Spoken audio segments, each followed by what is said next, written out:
Oke guys, balik lagi di channel Bagaswira. Nah, di video kali ini aku bakal coba sedikit review dari Sony Nex 5N ya. Di video ini nggak ada spill hasil, aku cuma bakal sedikit review sama paling nanti compare sama A6000. Walaupun udah jelas ya pemenangnya si A6000 ini, tapi nanti aku bakal coba jelasin secara singkat dan padat biar videonya nggak kepanjangan. Dan oke, langsung aja. Di tahun 2025, kamera mirrorless udah berkembang pesat. Tapi di tengah gempuran kamera canggih beresolusi super tinggi dan teknologi AI, bahkan skrip ini aku buat juga dengan bantuan AI, aku malah keinget kamera pertama yang dulu pernah aku pakai. Nah, kebetulan kemarin ada yang ngirim unit ini buat dijual juga, yaitu sebuah kamera legendaris dari tahun 2011, Sony Nex 5N. Oh my god, masih layak nggak sih buat dipakai sekarang? Yuk kita bahas. Dirilis lebih dari satu dekade lalu, Sony Nex 5N adalah salah satu kamera mirrorless pertama yang benar-benar ringkas namun powerful. Dengan sensor APS-C 16 megapiksel, desain kokoh dan ringan, kamera ini dulu dianggap revolusioner. Dan sekarang di tahun 2025, aku dapat lagi unit ini second cuma 2 jutaan. Jadi pertanyaannya, apakah dia bisa bersaing? Oke, untuk foto hasilnya masih cukup tajam dengan dynamic range yang cukup cukup unik. Dan warnanya sedikit flat kalau langsung dari kamera, tapi gampang diedit. Kalau nggak mau ribet, pakai RAW JPEG aja. Udah, itu paling aman. Di sini juga ada pilihannya, RAW JPEG. Nih, kalian bisa lihat sendiri. Nah, untuk video dia bisa rekam di Full HD 1080, bukan 4K, Full HD ya. Jadi jangan tanya lagi ini 4K nggak bang, Full HD. Oke, tapi untuk konten YouTube atau Instagram masih usable banget. Di next video aku bakal buat konten pakai kamera ini. Kelemahannya ngeditnya susah. Serius, ngeditnya susah. Jadi aku harus pakai Premiere Pro buat ngubah formatnya sebelum nanti aku dimasukin ke CapCut. Tapi full Premiere Pro bisa, tapi aku lebih prefer di convert dulu di Premiere Pro, nanti terus aku masukin ke CapCut. Soalnya kalau langsung pakai CapCut sebenarnya bisa pakai CapCut langsung, tapi dia agak susah nge-render preview footage-nya karena format videonya masih jadul. Nah, buat layarnya dia udah touchscreen. Anjay, touchscreen guys, jadul tapi touchscreen. Walaupun emang agak lambat, terus bisa tilt ke atas, jadi kita bisa pakai buat foto low angle.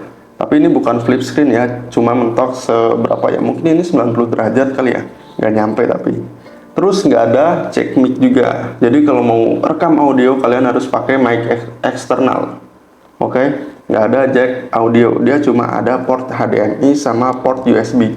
Nah, tapi yang bikin aku suka sama kamera ini, dia tuh udah pakai e-mount.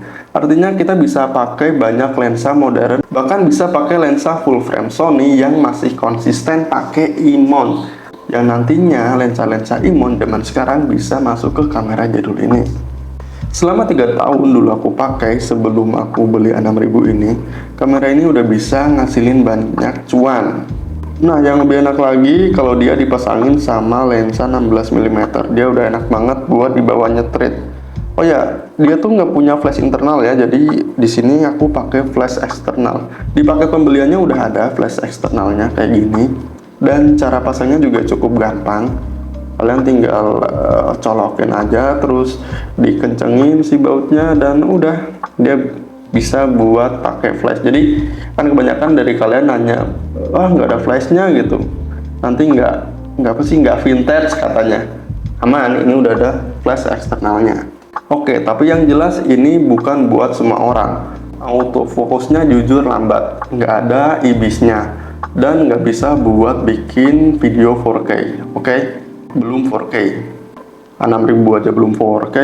Bahkan video ini aku rekam pakai Sony A6400, soalnya aku ngejar format video 4K-nya. Nah, jadi apakah Sony Nex 5N ini masih worth it di tahun 2025? Jawabannya adalah Kalau kalian cari kamera murah buat belajar foto, dokumentasi harian, atau nostalgia seperti aku misalnya, ini pilihan yang oke banget. Bahkan bisa dipakai buat bikin sinematik tipis-tipis. Serius, nggak bohong, sinematik. Soalnya dia udah 50 fps. Nanti kita kasih slow-mo ke 50%, terus ekspornya di 25p. Itu masih aman banget buat bikin sinematik. Tapi untuk kerja profesional atau konten kreator serius, lebih baik invest ke model yang lebih modern. 6.000 minimal lah. Kalau ada budget lebih ya ambil 6.400. Nah, itu udah oke banget. Nah, untuk harga 2 juta menurut aku ini udah ya have fun aja, ringan, nyetrit oke, sinematik dapet. Cuma ya harus sabar, AF-nya lambat. Oke, itu dia review abal-abal Sony NEX 5N di tahun 2025. Mungkin di next video aku bakal coba buat POV pefotoannya pakai kamera ini. Nah, kalau kalian punya pengalaman sama kamera ini, jangan lupa tulis di kolom komen. Oke, jadi segitu dulu video kali ini. Jangan lupa share ke teman-teman kalian, subscribe bila perlu, dan see you on the next video. Bye-bye.